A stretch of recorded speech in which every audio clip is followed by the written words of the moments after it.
ठीक है, आज हम चल रहा है जीपीएस क्लासेस में हम लोग इकोनॉमिक्स देख रहे हैं। इकोनॉमिक्स में फिस्कल पॉलिसी होती है और एक आपकी क्या होती है, मॉनेटरी पॉलिसी होती है। Fiscal policy and monetary policy. Policy मतलब होता है नीति, ठीक है, कि कैसे हम लोग चलेंगे आगे और कैसे बढ़ेंगे। फिस्कल पॉलिसी जो होती है गवर्नमेंट की होती है। किसकी होती है? गवर्नमेंट, जैसे गवर्नमेंट ऑफ इंडिया मान लो। और मॉनेटरी पॉलिसी जो होती है सेंट्रल बैंक की होती है, जैसे कि आप लिख लेते हो सेंट्रल बैंक। ठीक है, गवर्नमेंट हमारे देश में है गवर्नमेंट ऑफ इंडिया या स्टेट गवर्नमेंट। सेंट्रल बैंक हमारे देश में कौन सी है? Reserve bank of India. ठीक है, अच्छा, दो आए। अच्छा, इस फिस्कल पॉलिसी में आपके दो पार्ट होता है। एक होती है आपकी कॉन्ट्रैक्शनरी और एक होती है आपकी एक्सपेंशनरी। ठीक है, सेम केस में मॉनेटरी पॉलिसी में भी आपका दो होती है। एक होती है आपकी कॉन्ट्रैक्शनरी। कॉन्ट्रैक्शनरी मतलब जब दबा रहे हो, जब कम कर रहे हो। और एक होती है आपकी एक्सपेंशनरी, एक्सपैंड कर रहे हो, फूल रहे हो। ठीक है, मोटा होना पतला होना ऐसा समझ लो आप। एक्सपेंशनरी, ठीक है सर। कॉन्ट्रैक्शनरी पॉलिसी में गवर्नमेंट क्या करती है, अपने आप को सुकोड़ने के लिए इंक्रीजेस टैक्सेस एंड क्या करती है, रिड्यूसेस सब्सिडीज। ये तब करती है भारत सरकार जब उसे टू लोअर इन्फ्लेशन, जब महंगाई कम करनी होती है, मार्केट में से पैसा खींचना होता है, टू लोअर इन्फ्लेशन। ठीक है, महंगाई कम हो जाए, to lower inflation and devaluation of currency. Currency की कीमत हमें कम करनी होती है। और ये ज्यादातर इस्तेमाल होता है for ensuring economic safety, for ensuring economic security। जब आपको लग रहा है कि आपका पैसा खतरे में है तो आप और करीब तिजोरी में डाल देते हो कि नहीं डालते हो? जो फालतू खर्चे होते हैं सबको रोक देते हो कि नहीं रोक देते हो? उसी तरह ये कॉन्ट्रैक्शनरी पॉलिसी फालतू खर्चे को रोक देना।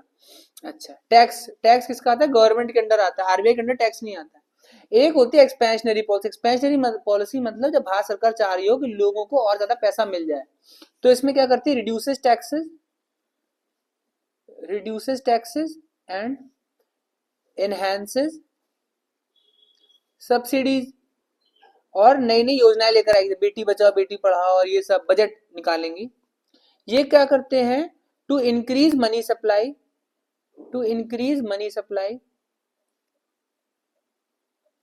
ठीक है, दैट इज मोर इन्फ्लेशन। क्या हो जाएगा, इसका रिजल्ट क्या आ जाता है? मोर इन्फ्लेशन आ जाता है, महंगाई और बढ़ जाती है।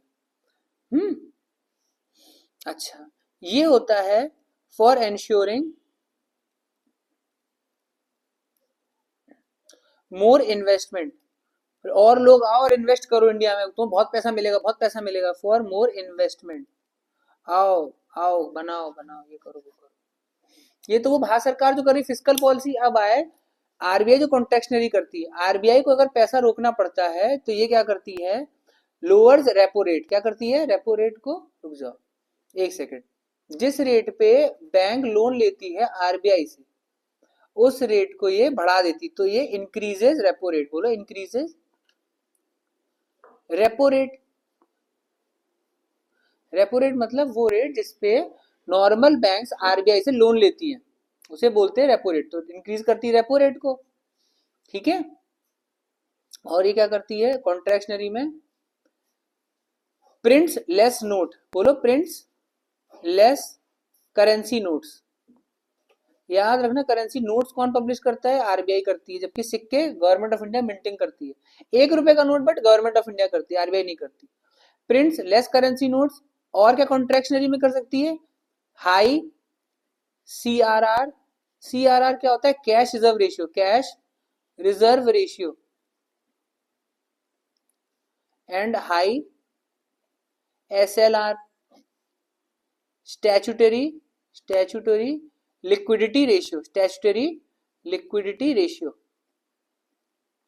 सीआरआर मतलब कितना पैसा बैंक को जबरदस्ती कंपलसरी रखना पड़ेगा आरबीआई के पास, उसे बोलते हैं सीआरआर, कैश रिजर्व रेशियो। याद रखना, रिजर्व मतलब रिजर्व बैंक ऑफ इंडिया के पास। SLR मतलब स्टैट्यूटरी लिक्विडिटी रेशियो, स्टैट्यूटरी मतलब कितना पैसा बैंक को अपने पास रखना पड़ेगा सिक्योरिटी मेजर के लिए, कि वो खर्च नहीं कर सकती है, अगर कल को बैंक डूब रही हो तो वो SLR या CRR से पैसे लेके अपने आप को ठीक कर ले। अगर इसको इंक्रीज कर देंगे तो एक कॉन्ट्रैक्शन, अब मार्केट में कम पैसा आ जाएगा, इसका रिजल्ट क्या होता है,